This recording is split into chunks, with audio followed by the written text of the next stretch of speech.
7 de la mañana con 34 minutos. ¿Qué tal? Muy buenos días. Ya estamos de regreso con más información en este jueves 22 de abril de 2021. Hace un lindo en la capital, un poco de sol, así que aproveche esta jornada para hacer sus actividades, tomando en cuenta también que hay restricción de movilidad a partir de las 8 de la noche en la capital, así que planifique su día. Salga de casa con tiempo. Buena recomendación. Así es. ¿Qué tal, Isa? Amigos televidentes, buenos días nuevamente. Gracias por estar junto a nosotros. A propósito de las restricciones, desde este día viernes regirán nuevas medidas con la entrada en vigencia de un nuevo estado de excepción y confinamiento total los fines de semana para 16 provincias del país. Esto será hasta el próximo 20 de mayo. Decisiones que tomaron las autoridades ante el desbordamiento de los hospitales y también la indisciplina ciudadana. Por eso desde aquí insistimos para que los ciudadanos puedan seguir utilizando la mascarilla, cuidándose y también cuidando a su familia. El llamado, por favor, a la corresponsabilidad social. Esto es fundamental. Ya lo decías tú, Helen, la indisciplina ciudadana fue una de las razones por las que las autoridades se vieron obligadas a tomar estas nuevas restricciones en 16 provincias del país. Así que es muy importante que nos sumemos. Realmente hemos venido diciendo durante todo este tiempo que no nos podemos dar el lujo de volver a un confinamiento, pero las cosas ya están, así que bueno, a seguir siendo disciplinados, por supuesto. Y esperemos que funcionen estas medidas. Desde aquí queremos también invitarlos para que no se olviden de comunicarse con nosotros a través de nuestras diferentes cuentas. Si ustedes tienen una pregunta acerca de la restricción y las nuevas medidas, también la pueden hacer a través de nuestras cuentas en redes sociales. No lo olviden. Vamos a saludar en este momento con nuestra compañera Fernanda Ceballos, quien ya recorre la capital. Fer, ¿dónde te encuentras? Isa, Helen, amigos televidentes, muy buenos días. Nosotros nos encontramos en las calles de Los Nogales y Eloy Alfaro, este es en el norte de la capital, porque hace pocos minutos se formó este enorme hueco. Un vehículo pasaba por la zona y se abrió totalmente la calle. La persona que conducía se llevó un tremendo susto. El problema de los baches en la capital es realmente complicado. En un ratito más les contamos más detalles. Muy buenos días. Buen día también para ti, Fer. Este es el panorama que se vive en algunas calles de la capital, pero más adelante conoceremos los detalles de esta noticia. Ahora iniciamos aquí con la información. Y como ya les comentábamos, desde el viernes gran parte del país volverá al confinamiento. Será focalizado y por 4 fines de semana. Habrán toques de queda de lunes a jueves. Vamos a ver.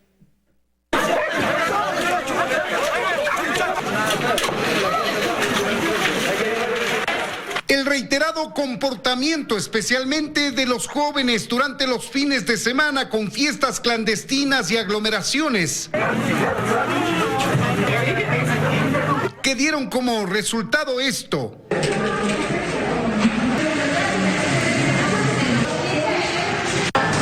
Hospitales desbordados, familias enteras contagiadas, listas de espera en las unidades de cuidados intensivos de hospitales públicos y privados y personal médico extenuado, dio como resultado el pedido de un cuarto decreto de excepción que tendrá las siguientes medidas. El estado de excepción por 28 días desde las 20 horas del día viernes 23 de abril hasta las 23 horas con 59 minutos del día miércoles 20 de mayo del 2021.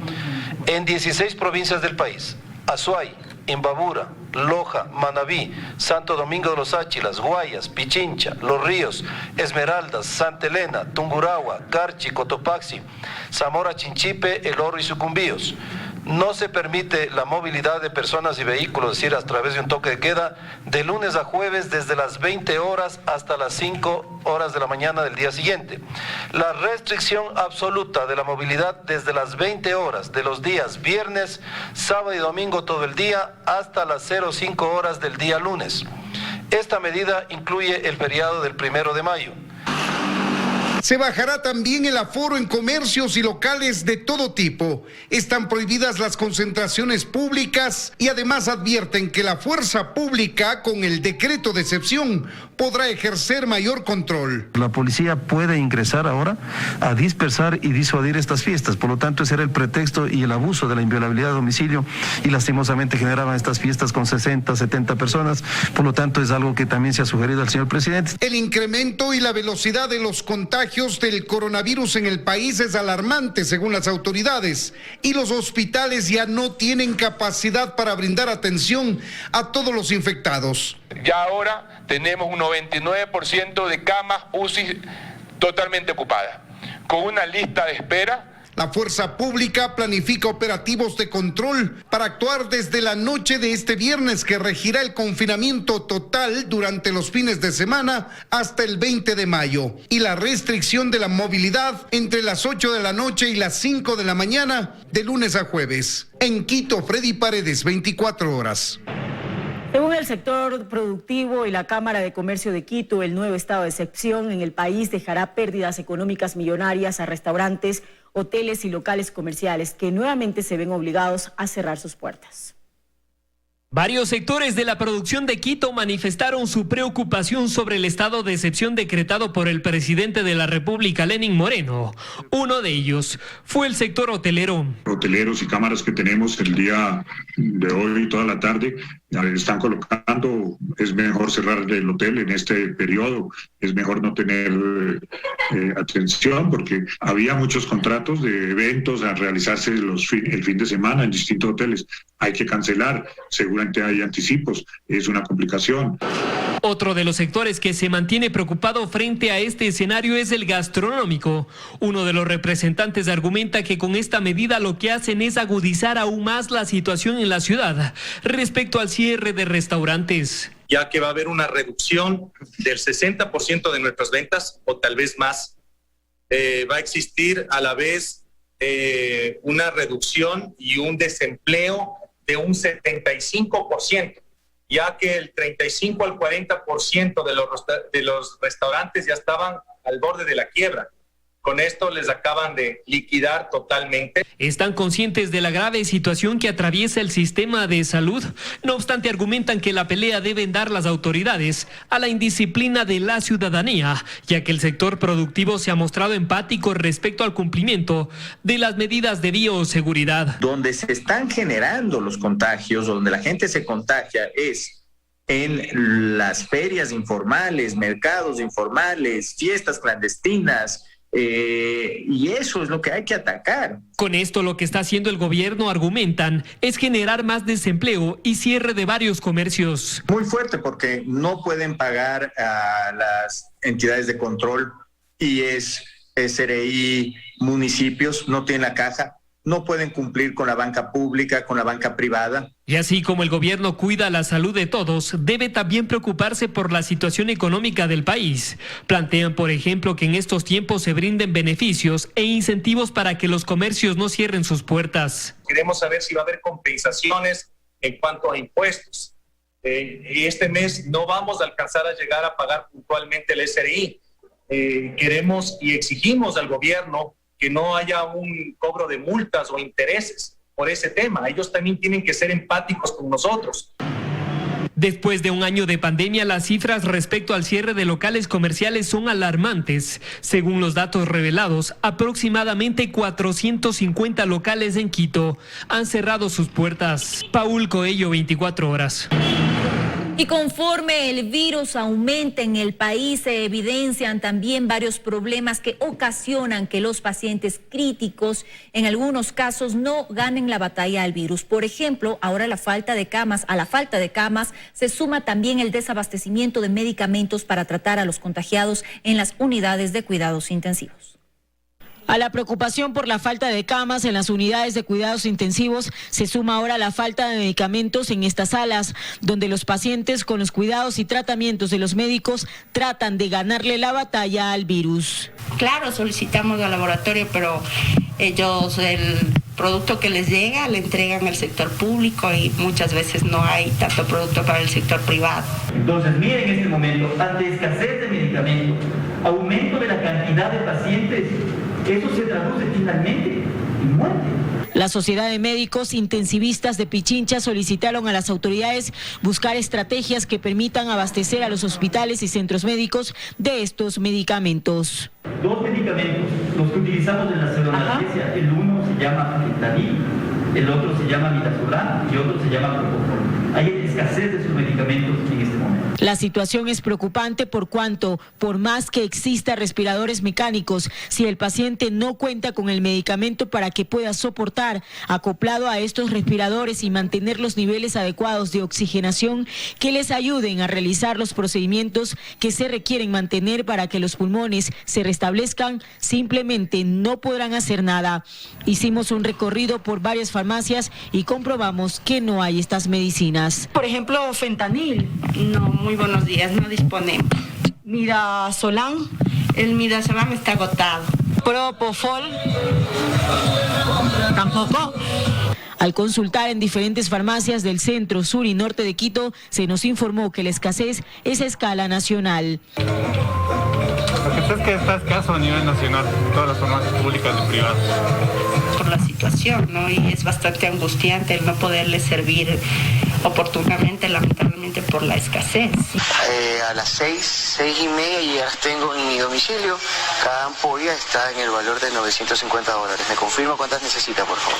Al desabastecimiento se suma la especulación de medicina en redes sociales, por lo que los médicos también solicitaron a las autoridades realizar controles para evitar que quienes necesiten estas medicinas sean estafados. Helen Quiñones, 24 horas. Familias desesperadas por conseguir oxígeno para pacientes que luchan contra el COVID-19 recorren Quito. El número de contagiados con sintomatologías severas genera la alta demanda en los últimos días. La saturación de hospitales por el coronavirus ocasiona que muchas personas salgan a buscar tanques de oxígeno médico para sus familiares enfermos en casa y también en hospitales. No encontramos en ningún lado.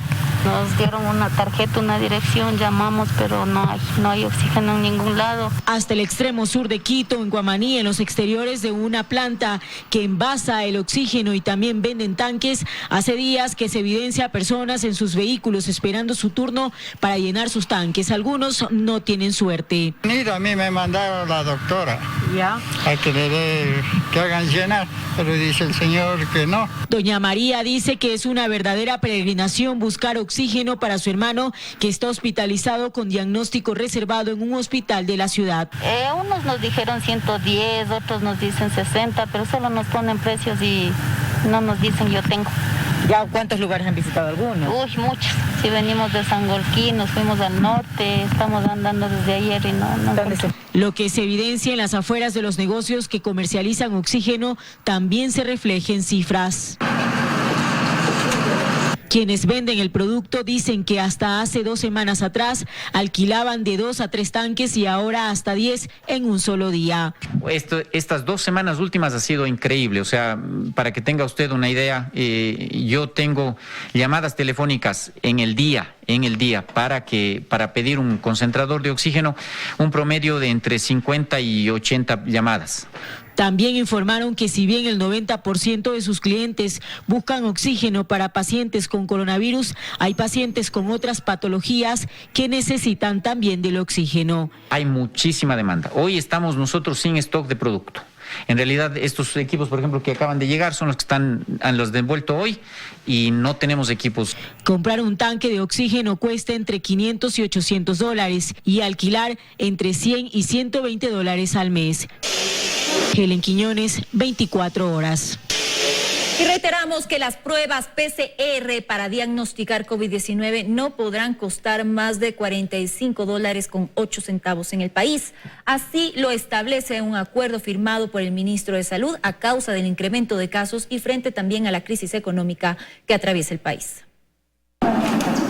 Con el objetivo de que los ciudadanos tengan acceso a las pruebas de hisopado nasofaríngeo conocidas como PCR para detectar de forma oportuna el COVID-19, el ministro de Salud Pública, Camilo Salinas, firmó la tarde del martes un acuerdo que regula la tarifa de las pruebas a nivel nacional. Las PCR no podrán costar más de $45, valor que determinó la Subcomisión del Tarifario de Prestaciones para el Sistema Nacional de Salud. Eso sin duda aporta a tener una mejor vigilancia, a tener un mejor perfil epidemiológico y a conocer mejor lo que pasa en la ciudad o en el país. Aunque en el mercado las pruebas PCR oscilaban entre los $60 hasta los $100, mantener un precio que no supere los 45 es posible, pues es el valor por el que la academia ha ofertado las pruebas desde el inicio de la pandemia. La universidad pudo desarrollar su propio kit de PCR y validarlo con estándares internacionales, y eso le permitió utilizar reactivos que cuestan la mitad de lo que cuestan normalmente en el mercado. $45 permite tener un margen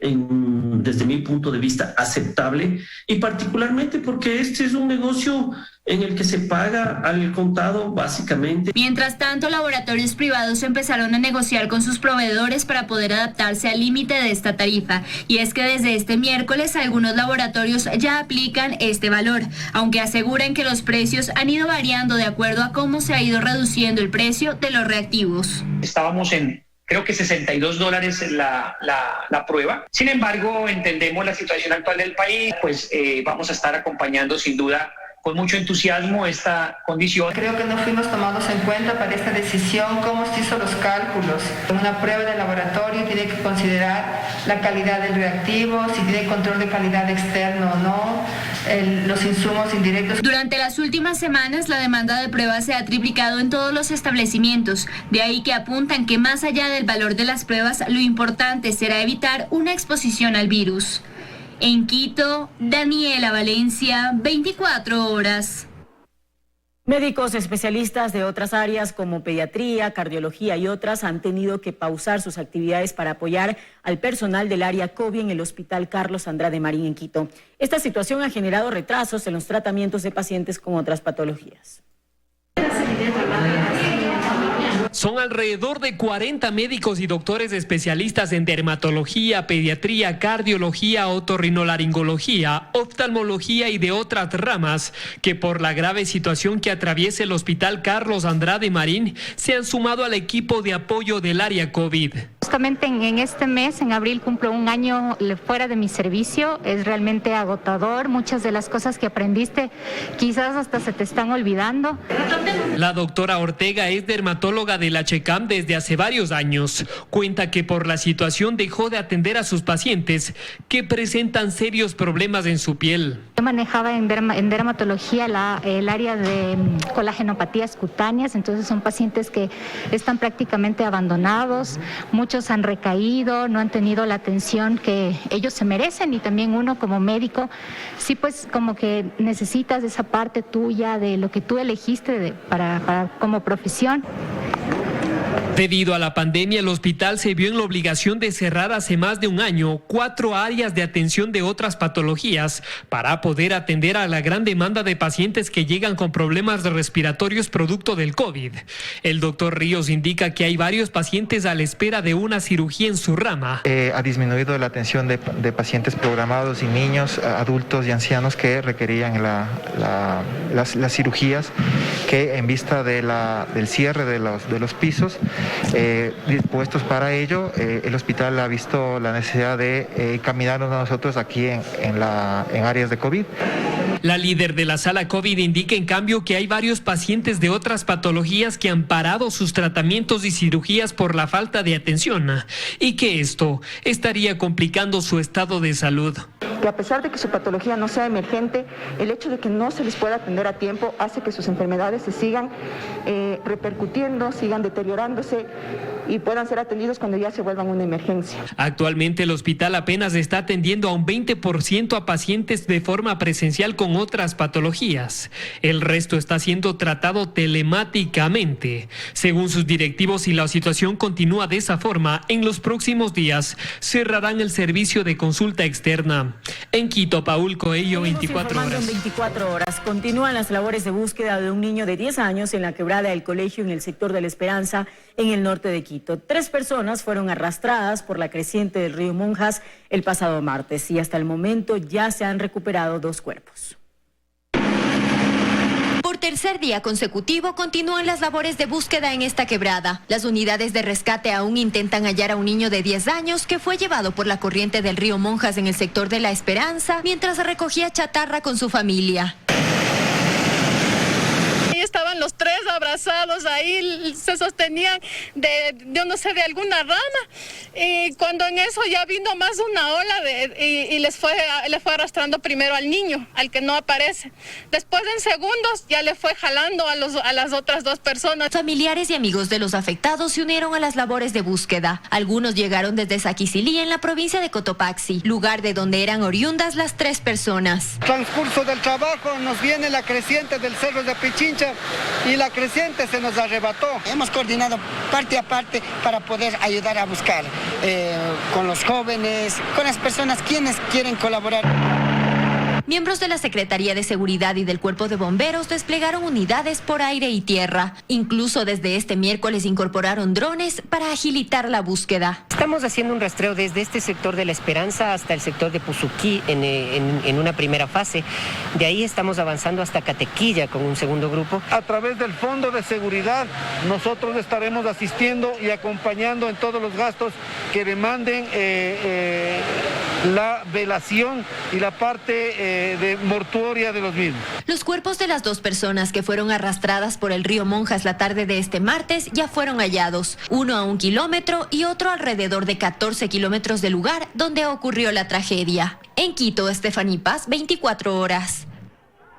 8 en punto de la mañana, y a propósito de este tema es importante mencionar que ayer la Secretaría de Seguridad de Quito declaró la emergencia en 2 zonas de la cuenca del río Monjas, decisión que no convence a quienes habitan en sus inmediaciones. Por ello, en este momento quiero saludar con José Dulbeco, integrante del colectivo de moradores de Pomasqui, que vienen luchando desde hace varios meses atrás para recuperar al río Monjas. Bienvenido, José, coméntenos por favor por qué no están de acuerdo con esta decisión. Buenos días. Primero quisiera agradecerles a ustedes, a su equipo, porque nos han permitido visualizar el problema del río Monjas, que para nosotros es un problema muy grave. El 14 de septiembre del año 2019, gracias a la gestión de la concejala Andrea Hidalgo, se consiguió que por primera vez en el distrito la reunión de los concejales se lleve adelante en Pomasqui.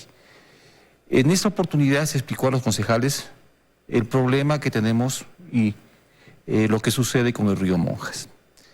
Se estableció una resolución, la número 066, el día 14 de septiembre del 2019. Han transcurrido más de 19 meses y tenemos este resultado. Estamos empeñados en que se declare la emergencia en la cuenca del río Monjas, no porque para que sea una condición o una medalla, sino que simplemente esta condición permite intervenir de una forma de pronto más efectiva de lo que está sucediendo. En el río Monjas suceden muchas cosas desagradables. El río Monjas fue afectado y está siendo afectado por intervención de la ciudad. El río Monjas originalmente tenía un caudal de entre 4 y 5 metros cúbicos por segundo, y ahora, debido a que todas las aguas servidas del norte de Quito van a terminar en el río Monjas. Esto hace que el régimen del río se aumente y se incremente. Lo que sucede al aumentar la energía del río, los bordes del río no son de un material muy resistente, y lo que sucede es que se vean afectados y se destruyan. Más o menos, para tener un ejemplo muy simple, es como cuando usted está regando en una maceta con agua e incrementa el caudal del agua, la maceta se desborda, comienza a salir el material.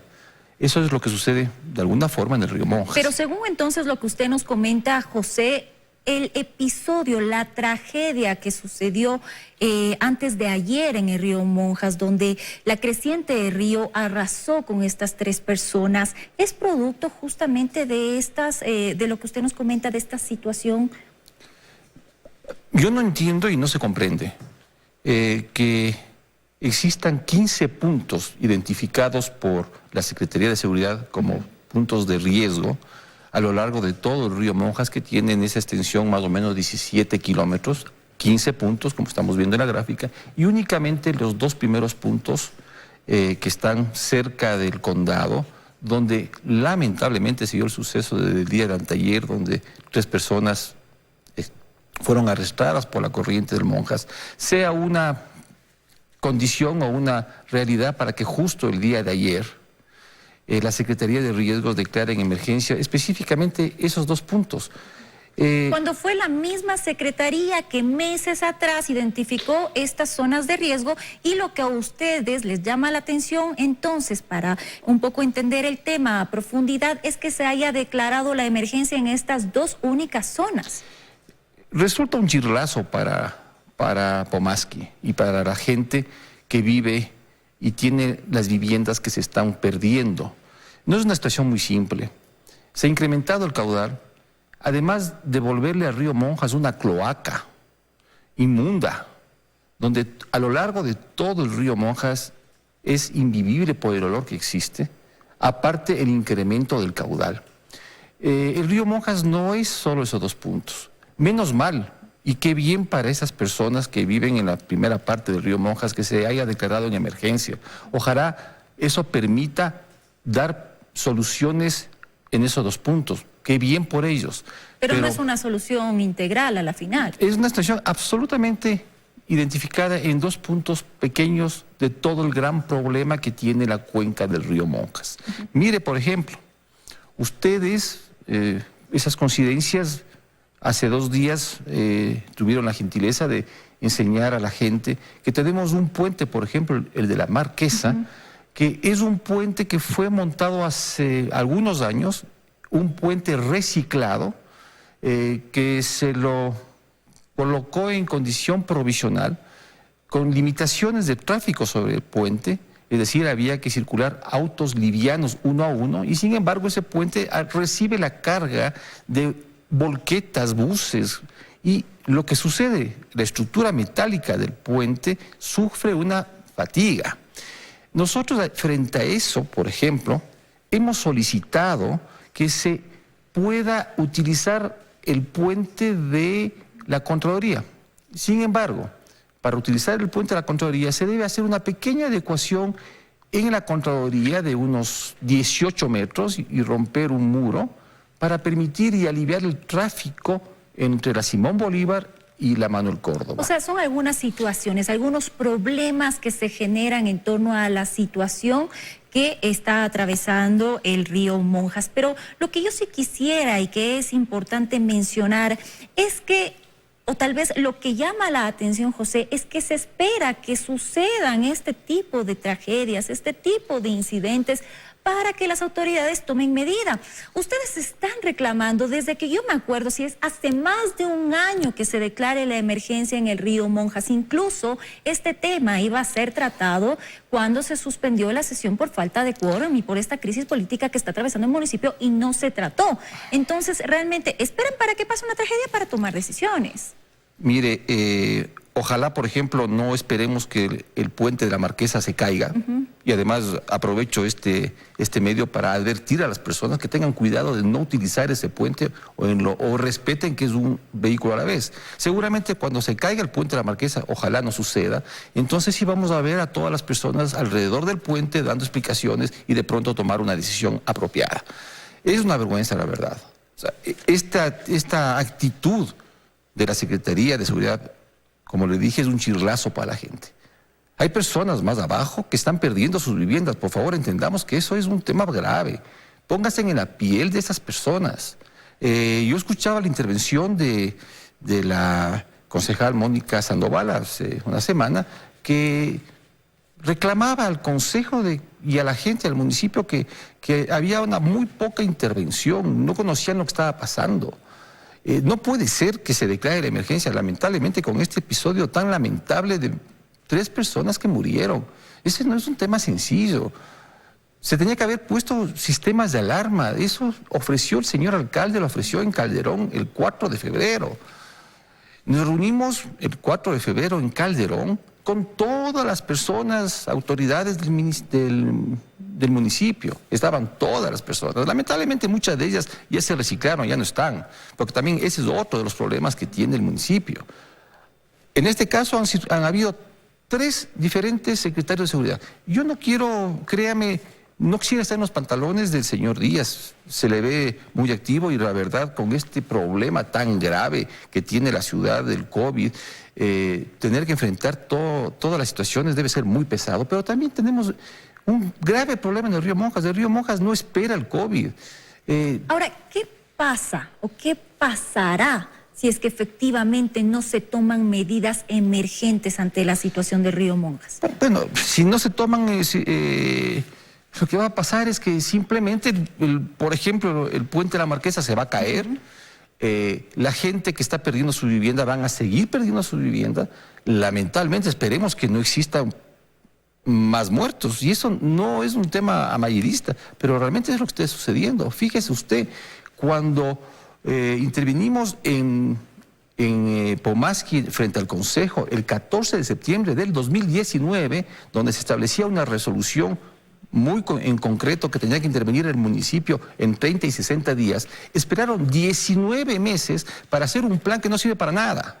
Y sobre todo tomando en cuenta que lo que ocurrió tal vez justamente en estos días, esta tragedia que ya hacíamos mención, no es un hecho aislado. Recuerdo que en septiembre de 2020 incluso hubo un aluvión también en Pomaski que también dejó daños y que a la final se dijo que se iban a tomar medidas, que iban a ejecutar algunas acciones. Sin embargo, lo que un poco entendería, ¿cuáles entonces deberían ser las soluciones, las acciones que se deberían emprender? Tomando en cuenta que lo ideal, José, tal vez sería tratar las aguas residuales que tiene Quito, pero sabemos que ese proyecto es carísimo, cuesta $1.000 millones, el proyecto Vindobona, y que realmente está en pañales. Mire, hay acciones que se deben tomar. Uno, por ejemplo, como lo expresó, existe un ingeniero, el ingeniero Hugo Yepes, que entiendo es asesor de seguridad del municipio. Este es un técnico con la suficiente contundencia técnica. Justo en Calderón, él presentó un plan muy simple, muy concreto, que realmente daba soluciones prácticas. Entre ellas, por ejemplo, es ridículo y absurdo que en el municipio no exista un ente que se encargue particularmente de gestionar, administrar, controlar las quebradas y los ríos.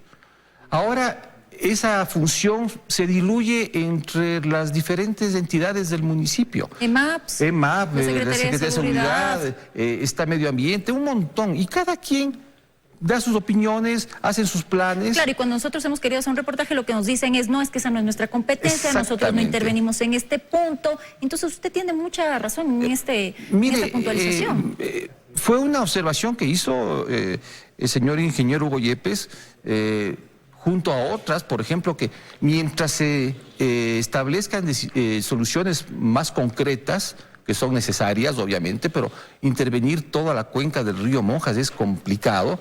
Pero mientras tanto, por ejemplo, se debería dar mantenimiento continuo, claro, en los diferentes puntos, interviniendo el curso con equipos. Pero ahora, cada vez que necesitamos una máquina para que intervenga en el río Monjas, resulta realmente un viacrucis. Es absurdamente ridículo. En honor al tiempo, José, solamente no sé si es que ustedes han tenido un acercamiento, ¿saben ya cuándo el Consejo va a retomar el tratamiento de esta situación? Que ya lo dije, quedó suspendida cuando no hubo quórum y por todos los problemas de la crisis política que atraviesa el municipio. Mire, los concejales tienen una gran buena voluntad y eso se debe destacar. Por ejemplo, René Bedón está pendiente de esto, ha solicitado, ha intervenido y ha pedido que se trate esto, e igual tenemos el apoyo de Manuel Carrión, el concejal Fiallos. Realmente existe una conciencia para apoyar. Sin embargo, si estamos esperando que las soluciones del río Monjas y de otras tengan una acción política y no técnica, sucede lo que está sucediendo. Lamentablemente, cosas como las de hace 2 días no se deberían repetir si es que se tuvieran acciones definitivas y en concreto, y se dejan de hacer informes, se camuflan en informes. El río Monjas... Todo queda en el papel. Todo en el papel. Y con eso como que han cumplido y no hacen temas efectivos que necesita la gente. Muchas gracias, José, por acompañarnos y topar este tema. Desde aquí, entonces, queremos extender este llamado a las autoridades para que efectivamente se pueda atender este problema antes de que vuelva a ocurrir una tragedia. Seguimos con más. Seguimos informando en 24 horas. Les contamos que fueron desalojados los ciudadanos que habitaban en el bosque de Miraflores en el centro norte de Quito. Los vecinos aseguran que su presencia en ese lugar incrementa la inseguridad. En medio del bosque de Miraflores, ubicado en el norte de Quito, en esta vivienda improvisada, habitó durante al menos un año Elías desde que se quedó sin trabajo. Del frío y la lluvia solo le cubrían unas tablas y cartones. Soy albañil, maestro, sino que me destruyó el alcohol, ya, y por eso llegué acá. Ya yo tenía mi cuarto en la Imbabura y Loja, pagado mi arriendo. Él fue una de las 6 personas desalojadas de ese espacio, gracias a las denuncias de los moradores que a diario realizan actividades deportivas. Lamentablemente acá el bosque se ha hecho acogedero de indigentes, alcohólicos, drogadictos y... La policía asegura que no han recibido denuncias por robos en el bosque, pero que continuarán con los operativos. Sin embargo, la gente tiene temor porque evidentemente la sensación de pasar por un espacio en donde se nota insalubre da una sensación de inseguridad. Sin embargo, se hace patrullaje principalmente en el ingreso. Mientras que las personas desalojadas tienen la opción de ir a hogares temporales del municipio. Son el hogar de paso, tenemos la casa del hermano en donde pueden no necesariamente quedarse a vivir, sino pueden llegar, pueden tener las comidas diarias, bañarse, cambiarse de ropa y de ahí seguir con su camino. Luego del desalojo, Emaceo llegó con cuadrillas para desarmar esas viviendas y así evitar que otros habitantes de calle se apoderen del espacio. Fernanda Ceballos, 24 horas. Y seguimos recorriendo los barrios de la capital para dar a conocer los problemas que afectan a los vecinos. Y les contamos que un enorme hueco se ha formado en las calles de Los Nogales y Eloy Alfaro. Esto es en el norte de la capital. El vehículo de una mujer se cayó allí. Bueno, en este lugar ya lo veíamos más temprano, está Fernanda Ceballos, ella nos va a comentar el problema que existe. Realmente las imágenes hablan por sí solas, es un hueco enorme, Fer. Compañeras, amigos, televidentes, el hecho ocurrió hace aproximadamente una hora cuando un vehículo pasó por las calles de Los Nogales y Eloy Alfaro, esto es en el norte de la capital, y quedó dentro de este enorme hueco que se formó. Según reportan los ciudadanos, las personas afectadas, esta zona estaba bastante oscura con neblina y no vieron y no se percataron de ese pequeño hueco que había, y al pasar se formó este enorme bache, si así podemos llamarle. Estamos con el hijo de la persona que fue afectada para que nos cuente más detalles. Su madre se llevó tremendo susto. Sí, así es, muy buenos días. En la mañana mi madre procedió a ir a ver a un familiar. Fue muy temprano que no se percató, estaba oscuro y el auto cayó de un lado, entró al hueco y se lastimó bastante el vehículo y mi madre se llevó un gran susto. La situación es bastante complicada en toda la ciudad, pero este hueco ya es otro nivel. Claro, así es. Este hueco ya está muy grande y en toda la ciudad estamos con este problema, así es. Listo, su madre no resultó herida. No, antes no, solo el susto grande que se pegó nada más. Listo, muchísimas gracias. Como vemos, a esta hora también hay presencia de agentes metropolitanos para controlar el tránsito en esta zona, pues este hecho ocurrió en la calle de Los Nogales en sentido oriente-occidente. Hacemos un llamado a las autoridades, pues ayer conversábamos exactamente con el gerente de la empresa pública metropolitana de movilidad y obras públicas y nos informaba que trabajan ya en un plan que se denomina bache reportado, bache arreglado, así que usted si conoce algún hueco que se ha formado en su calle, en su barrio, lo puede reportar a las redes sociales del municipio. Regresamos con ustedes con más información. Muy buenos días. Buen día también para ti, Fer. Muchísimas gracias por la información. Es un verdadero hueco que puede ocasionar accidentes de tránsito. Ya decía Fernanda que un vehículo esta mañana cayó en este lugar. Impresionante, la verdad. Parece que ha caído una bomba ahí. Exacto. Y sobre todo que situaciones como esta se presentan en algunos puntos de Quito. La mayoría de las vías presentan también estos inconvenientes. Por ejemplo, yo transito por la avenida Mariscal Sucre y en el paso a desnivel cercano a la Agencia Nacional de Tránsito, también de norte a sur, también presenta baches. Sí. La verdad es que por donde vayamos hay baches en la capital. Vamos a continuar con más. Y hoy en De Primera Mano les contamos que accidentes y autos averiados es una constante que viven los conductores que viajan por la carretera Riobamba-Guaranda. Además, el irrespeto a las medidas de distanciamiento y bioseguridad continúan en la capital. Les presentamos algunos de los mensajes que llegaron a nuestras líneas de contacto. Los conductores que viajan por la carretera Riobamba-Guaranda denuncian el mal estado de algunos tramos de esta arteria. Aseguran que en más de una ocasión, vehículos por evadir los huecos sufrieron accidentes de tránsito. Hacen un llamado al Ministerio de Transporte y Obras Públicas o a los GATS provinciales para que intervengan en el lugar. Los moradores de Carcelén, en el norte de Quito, están preocupados por la curvatura que toman varios árboles de pino en el sector. Los vecinos temen que en cualquier momento los arbustos caigan y ocasionen graves daños. Solicitan a la empresa de movilidad y obras públicas realice una inspección técnica y, de ser el caso, tome correctivos. Juegos colectivos, ventas ambulantes, el respeto a las medidas de bioseguridad son los problemas que tienen que enfrentar los moradores de la ciudad de Libarra, en el sur de Quito. Esta problemática empeora los fines de semana. Los vecinos de la zona exigen a la Agencia Metropolitana de Control intervenga en este lugar. Sus denuncias tienen la respuesta inmediata de las autoridades. La semana pasada, en vivo, los moradores de Guamaní, en el sur de Quito, denunciaron problemas de inseguridad y falta de recolección de basura. De inmediato, la empresa de aseo envió a una cuadrilla para que rehabilite este espacio. Sin embargo, aclara que los desechos los dejan personas que se encuentran en situación de calle y que el ente que controla problemas en el espacio público es la Policía Nacional. Finalizamos el segmento con una postal desde la Plaza de la Independencia en la ciudad de Loja. La instantánea la envió nuestra compañera Andrea Samaniego. El monumento a la Independencia de Loja se le conoce también como Torre del Reloj de San Sebastián. Tiene 32 metros de largo. En su base tiene 4 sobrerelieves de bronce que rememoran la historia del territorio lojano. Sebastián Piedra, 24 horas. 8 de la mañana con 20 minutos. La contaminación, el consumo innecesario, la modernidad, la industria, entre otras acciones, ocasionan que cada año la tierra sufra diferentes cambios y procesos que deterioran su estado natural. Hoy que se celebra el Día de la Tierra, reflexionemos y cambiemos nuestros hábitos para salvar a la tierra, a nuestra casa común. Los glaciares se derriten, los bosques desaparecen, los animales se extinguen y la vegetación va perdiendo su color. Todos estos fenómenos ocasionados por la mano del hombre que no reacciona. La ecuación es simple.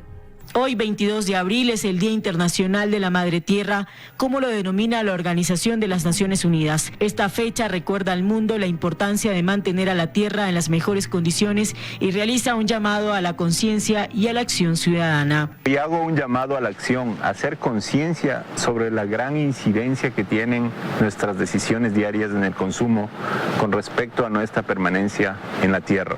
La Madre Tierra año a año sufre diferentes cambios y procesos que deterioran su estado natural. El progreso, la modernidad, la industria, el consumo innecesario, la actual pandemia, entre otros aspectos, son parte del deterioro de la tierra. Cada uno de nosotros, sea generador de política pública, empresario, emprendedor, estudiante, ama de casa, tenemos una responsabilidad que cumplir con nuestro único planeta Tierra. En el marco de esta celebración, el Ministerio de Ambiente y Agua ha organizado diferentes actividades virtuales. Esta vez, este suceso tiene más relevancia que nunca. Este año pudimos vivir de cerca una pandemia que aún mantiene en recesión a las economías mundiales, pero que nos ha enseñado el valor de la salud. Cambiemos nuestros hábitos para salvar la tierra, desde lo más cotidiano como botar la basura hasta utilizar medios de transportes que no contaminen el medio ambiente. Ejecutemos medidas y acciones para restaurar al planeta y al ambiente. El futuro de la tierra está en nuestras manos. Esta es nuestra casa común. Helen Quiñones, 24 horas.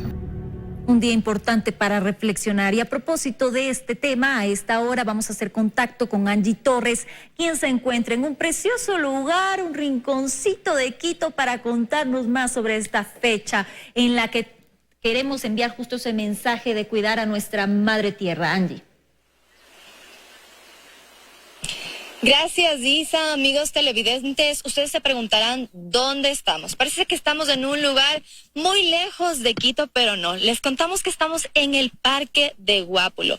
Y miren ustedes estas maravillosas imágenes que se registran aquí en este lugar, que tiene una extensión de precisamente 19 hectáreas con paisajes preciosos como los que ustedes pueden ver en imágenes en este momento, y que también está abierto al público en un horario habitual durante la semana.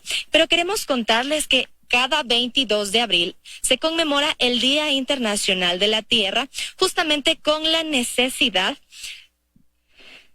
de crear conciencia un poco sobre la conservación de la naturaleza, así como en la reiteración de su valor social y la contribución al medio ambiente, y sobre todo que ninguna especie sea explotada al punto de peligro de extinción. Para hablar un poquito más sobre esta fecha, sobre la importancia y cómo nosotros podemos contribuir al medio ambiente, nos acompaña esta mañana Manuela González. Ella es vocera de la WWF. Manuela, muy buenos días. Cuéntenos un poquito desde cuándo se conmemora el Día Internacional de la Tierra y por qué. El Día Internacional de la Tierra se conmemora desde 1970 en varios países, y la idea es crear conciencia sobre el valor de la naturaleza y su reconocer y rendirle un homenaje al planeta, y reconocer que la Tierra es nuestro planeta, nuestro hogar.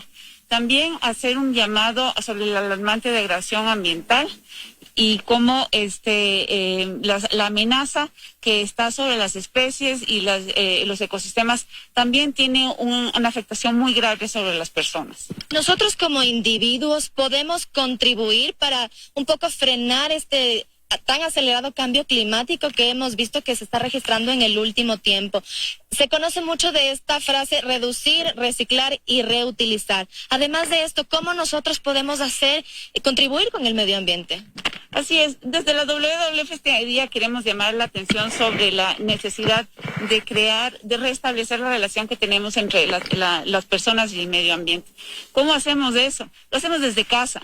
En realidad tenemos el poder para poder tomar buenas decisiones con relación a las cosas que compramos, que consumimos. El sector privado, mejorar las prácticas como producen. Todos tener conciencia de que todo lo que consumimos regresa a la naturaleza en forma de desechos, y tenemos que tener un rol para que esto no influya negativamente sobre el medio ambiente y nuestro entorno natural, que finalmente recae sobre nosotros de forma negativa. En acciones, por ejemplo, en el hogar, usar menos agua, a lo mejor apagar las luces cuando no estamos utilizándolas.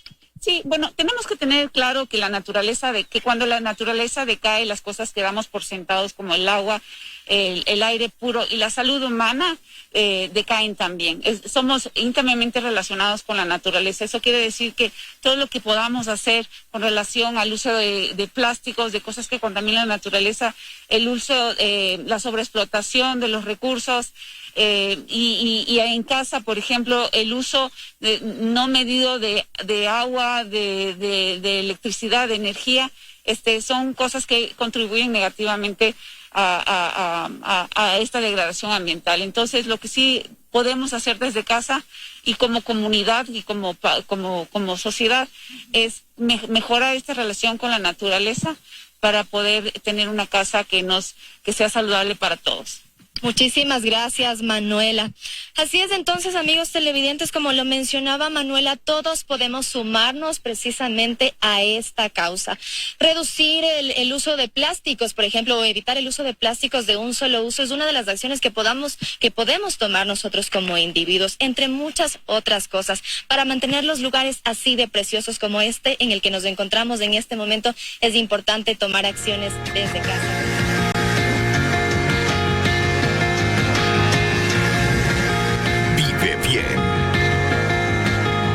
Muy buenos días, amigos televidentes, bienvenidos como cada jueves a su segmento de Salud Vive Bien.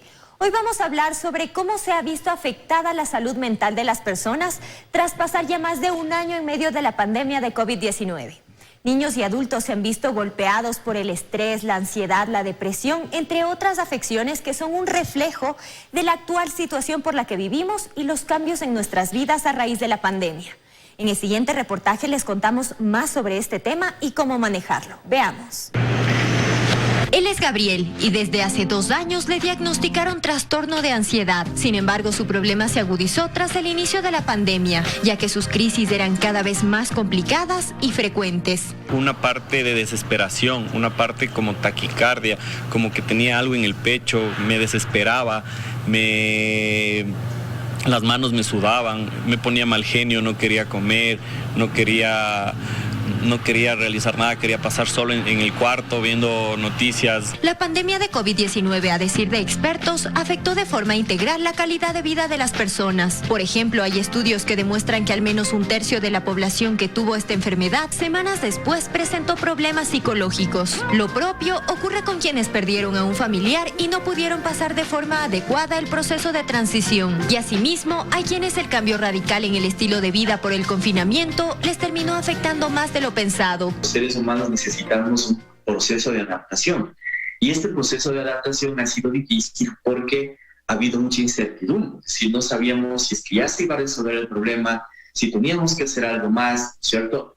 Si es que iban a haber soluciones. Entonces, este proceso de adaptación se ha dificultado y eso empieza a generar síntomas, empieza a generar un montón de malestar en las personas. El problema es que estas emociones no canalizadas pueden convertirse en síntomas y afectar gravemente a la persona si no busca ayuda a tiempo. Este desgaste prolongado hace que evidenciemos niveles altos de ansiedad, de depresión, que está muy ligado en muchos casos al tema de ideación e intentos suicidas, o ciertas fobias inclusive focalizadas, el tema de tener muchísimas alteraciones en términos de conducta alimentaria también. Los especialistas destacan la importancia de la familia en el apoyo que se puede brindar a una persona que está atravesando por problemas psicológicos. Asimismo, aseguran que una de las mejores alternativas para aliviar nuestra mente es el reconocer qué es lo que causa la preocupación. Tener la disposición de sentarnos a hablar del problema en familia, ¿no es cierto?, de conversar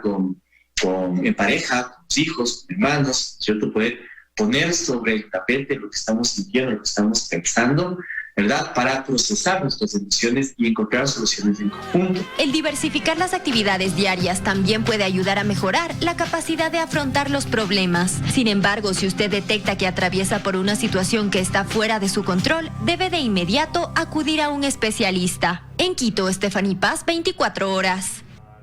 Importantes recomendaciones de los expertos y recuerde además que esta situación no solo puede afectar a los adultos, sino también afecta muchísimo a los niños.